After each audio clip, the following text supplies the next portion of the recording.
What's going guys, Zennosh here, and today in this video of Calibria Crystal Guardians, I'm presenting to you guys a guide on Shaman, one of the really amazing 5-star nat hero unit in the entire game. I would say he is freaking broken unit.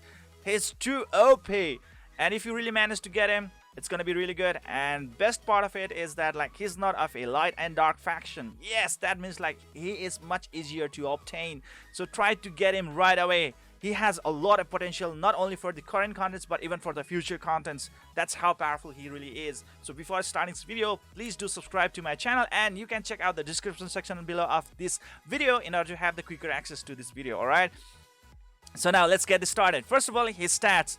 Well, his attack stat is pretty awesome for a assist. Alright, that's a lot of attack. And his speed is amazing. This is too good. 118 speed. Wow, that's a lot. He can actually do... He can easily be the first one to cast his skill right away as soon as the battle starts, which is too good because most of his skill is totally arena friendly, and also he can really give you a very bolstering effect even for the catacombs. Alright, so this is really great. A very insane unit for arena. This is too good. HP is pretty good and defense is pretty good as well. Now let's look into the skill tree. Wow, this guy is really thought out. First skill is known as the Thunder Strike. It says it attacks the enemy like 3 times. So every hit he actually does, what happens like there is a 130% of attack in damage dealt and 50% chance to reduce the target's attack for 2 turns. Wow, just look at that. 50% might not actually look really that good, but when it is actually hit for like 3 times, there is a 3 times that he's actually gonna use that one. Wow, just add it up, guys. You are actually gonna have a very higher chance that the target's attack is actually gonna be reduced. So some might even prefer to use the counter set on this one, but I think the counter set can actually be overwhelmed by other type of rune sets, which I am actually gonna talk or discuss a little bit later. This is too good. Now let's move on to the second skill. That is the Ball Lightning. This is an AoE skill that bounces between the enemies 5 times. This is too good and deals 140% of attack in damage. It's not about the damage, but it's about the effect. Just look at it. Each attack reduces enemies' energy by 20%. Like what? This is a 100% chance, guys. 100% chance. It might only miss at that time when the effect resistance might actually come into play, but usually it does land. All right, and it has a 70% chance, right? Yes, 70% chance to reduce the enemy's defense for 2 turns. This is freaking amazing. Energy reduction and the defense break. This is gonna be a very amazing skill for the arena content. Well, for the catacombs, yes, the boss are pretty much like immune to the energy reduction, but that death break can actually allow your team to deal a massive amount of damage output to that catacomb boss. All right, and making the battle much easier and faster right away. This is too good, and it's an AoE skill. AoE skill. Wow, this is too good. And now let's move on to the next one. That is the Ancient Witchcraft, second version of the second skill. This is too good. This is amazing. Cast a spell on all enemies. All enemies. It's an AoE attack, meaning like it's actually not attack. I mean like sort of like AoE spell. All right. To absorb 80% of on attack of their HP. 80% might not actually sound really that great, but when you actually, like, do your addition, do the arithmetic, what's gonna happen is that, like, let's say for example there are 4 opponents, right? Let's say in the arena content there are 4 opponents ideally, right? So 4 times 8, that is 320% of own attack as the heal to everyone, and his attack is pretty awesome as a base stat as well. 1069, that's a lot of attack for assist unit. It's too broken. Alright, damn, that's a lot of heal. Alright, absorbed HP will be divided evenly among all living allies. That's too good. It's an AoE heal. AoE heal. Alright? And it has a 3 turn of cooldown. That's pretty good. But I think this first version of the second skill is way much better. Like, offense is the best defense, guys. Best offense is the best defense. The next one is gonna be the Voodoo Curse. Look at it, guys. Curses all enemies with voodoo magic for 2 turns. Now, thanks to a certain member of Discord, or player from Discord channel, he actually put some time into explaining this to me. He said that what's gonna happen is that after you apply that voodoo magic curse on the opponent, for everyone, what's gonna happen is that like that voodoo spell will sort of like absorb all the damage that you have dealt to the mob, to the opponents, and after 2 turns it's gonna explode, and that will ignore the defense. That's a lot of damage, guys. And somehow, if you actually manage to deal a lot of damage that sort of like exceeds the target max HP, this can actually do a AoE damage. Alright? If you are from Epic 7, do you remember Sez? The Sez bomb? It's pretty much like that one. The only part is that he doesn't deal the damage right away. So he needs the assistance of the another like DPS hero unit or attack unit. And if he deals the massive amount of damage, then boom, at the end, if you manage to kill that opponent, that one single mob, it's gonna spread all the damage around. It's like a Sez bomb, guys, and you guys know that how powerful the Sez bomb really is for arena content if you guys have the background from the Epic 7. That's the thing right out here, guys. This is too good, really too good. If you really did not manage to exceed the like target's max HP, what's gonna happen is like after 2 turns, whatever the damage that has been stored will explode. All right, but if you manage to exceed one of the target's max HP, whoever that is, and then the damage will be blown off. All right, to all the opponents that has this spell on them, that has this voodoo curse mark on them. This is too good. If you really use it like in a very strategical manner, you can easily dominate the arena content. This is too good. Wow, this has really a lot of chance to actually deal a lot of damage, and it is even better than Sez bomb, because you know why? It actually ignores the defense. It ignores the defense flat out. It's like one shot multi-kill. One shot multi-kill, guys. Alright, the only thing is that please try to back it up with a very single target nuke, a very good single target nuke, like let's say Juice, right? You can go with Juice, guys. It's too good. Now let's move on to the next one. That is gonna be the Soul Recall. It has a 4-turn cooldown and it is OP as hell. Do you actually have the background from the Epic 7? Then you must remember the Iseria, right? Her second skill. Reset the cooldown of an ally skills to max just right away. Alright, and skill cannot reset cooldown for itself. So yes, there are so many units out there in this game who has very insane, freakingly amazing skills that can really do massive amount of damage or really put the opponent into a certain disadvantage on the massive scale, and they really do have a long-term cooldown. In that kind of case, what's gonna happen is that like he can actually reduce the cooldown to 0 right away. Alright, that means like, let's say for example, you have Arcanist, right? And that she deals a major AoE damage right away. And then after that you use the this unit right away, right? And then like reset her skill cooldown right off the bat. And then after that, the next turn, she will be able to use her ultimate skill again. This is too good, alright? You can go with like Spider Queen and many other AoE damage dealers who can actually deal a massive sort of damage output. This is too good, really good. Or like let's say even Lich King, right? Amazing. This is really lovely. This is really lovely. Now let's move on to the next one. That is gonna be the Spell Resistance. It's a passive skill. It has a 75% chance to grant all allies immunity for 1 turn. Wow.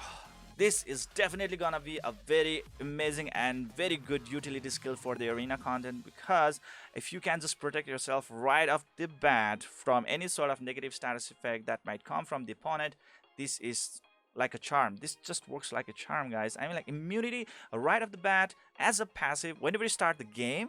Holy crap. Are you really freaking kidding me? If you can really do just 1 turn immunity for like the first turn right away, whenever the battle starts, it just provides you a lot of advantage against your opponents. If they cannot inflict the negative status effects on you, that means like you have higher survivability, your damage is unaffected, and your buffs can actually work more efficiently. Alright, and this is too good. This is just too good. Amazing skill unit indeed. And Well, for the leader skill, I really don't think that it's really that good because it's only limited for the Guild War. All allied heroes crit rate plus 33%. We still have to wait out for the Guild War to become even much better in the upcoming battles, because right now it's sort of very, very, very, like, it's boring as hell. There's nothing to do in that. So, looking into this factor right over here, guys, every sort of its active skills, all right, first skill, second skill, and third skill are pretty much amazing. Every one of them. I really don't see any skill that I can actually skip out, like compared to like other 5-star or 4-star nat units. They are certainly like those kind of skill that I just want to skip out because like that doesn't make any sense. But for this unit, each and every one of the skills have a really meaningful effect.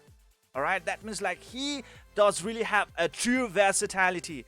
He can be a very amazing unit with so much potential in every content out there in the game. All right, this is gonna be so good. He's freakingly broken as F for me, guys, because just look at his speed, 180 speed with so many amazing skills. He is unstoppable, guys. And now let's move into what sort of runes should we really give to this insane unit. All right, so in terms of runes, first of all, let's go with the Agile rune. All right, to get the highest speed as much as possible, because like if you have the highest speed among all the opponents or players in the game during the battle mode, you will get the first turn right away. Being able to have the first turn and to cast your ultimate or your second skill right off the bat, this will really give a tremendous advantage to the entire allies. All right, and then like you have much better advantage against your opponents. This is too good. And 6 pieces obviously will allow him to get his next turn pretty faster.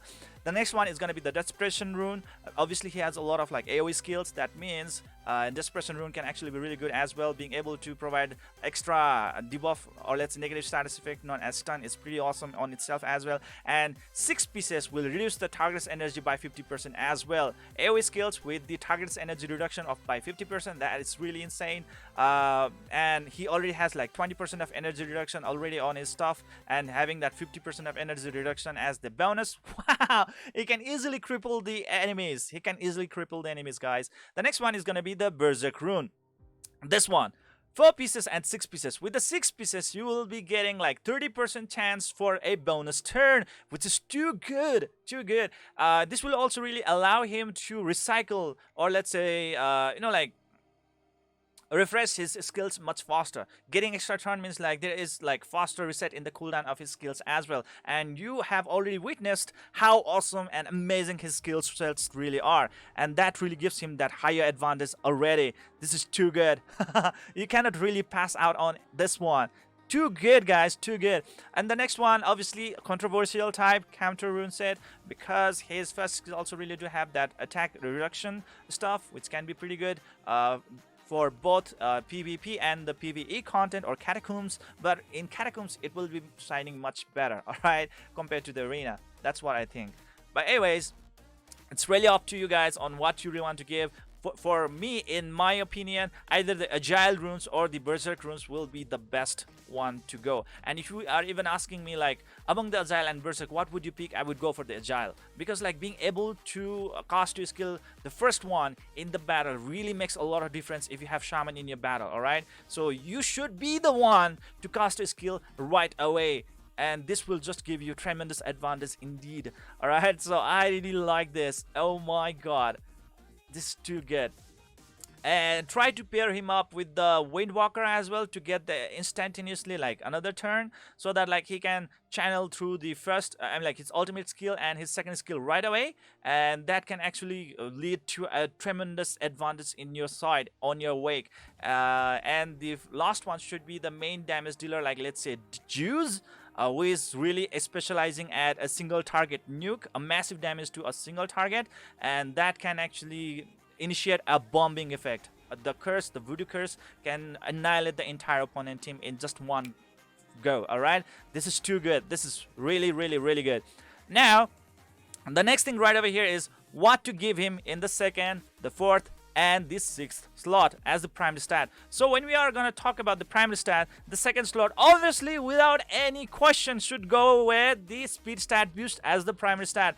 The speed stat boost as the primary stat should be on the 2nd slot. Whereas for the 4th slot, please try to go with the HP percentage boost. All right, HP percentage boost, so that like he has like higher endurance, or you can go with the defense percentage boost as well. It's really up to you. He really needs to have some survivability manners as well, that one, but he's more into like utility. All right, but if you are really doing a long stretched battle in the dungeons or catacombs, that means HP percentage boost and the defense percentage boost as the primary stat will take you a long way. The next one is going to be the 6th slot. In the 6th slot, definitely, without any question, you should go with a hit percentage boost. So many negative status effect that he has to apply on the opponents to be really efficient. That means he really needs to have a lot of hit percentage boost on his stats. All right, please try to build that one. Please try to build that one. So, 2nd skill, speed stat boost as the primary stat. 4th slot, try to go with the HP percentage boost or the defense percentage boost on the primary stat. And the 6th slot, try to go with the hit percentage boost, or let's say the accuracy. All right, try to go with this one and he will never fail you. And now, if you are talking about the substats, what are the sort of substats should we really give to this amazing unit?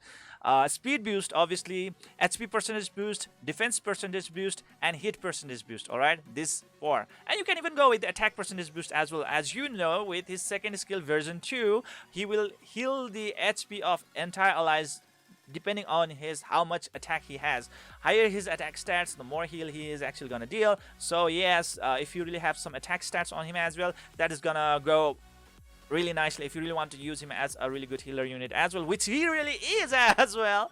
So that's the thing. Oh my god, he's too OP. Any content, name any content, guys, and then like you can find no reason at all that he is useless in that content. It's pretty much useful and so good for every content, especially for arena. If you can use him wisely, he can really take you to miles. All right, so much potential. You can use him in so many varieties. There's so much versatility, diverse skills. Oh my god, he's really a well thought out unit. That's how a 5-star net unit really must be. And if you manage to get him, your gems, or let's say your whatever gacha currency is redeemed. All right, it's too good. So this is it for today, guys. I hope you enjoyed this video. Please don't forget to hit that like and subscribe button to keep on enjoying the contents of my channel, and see you guys in the next video.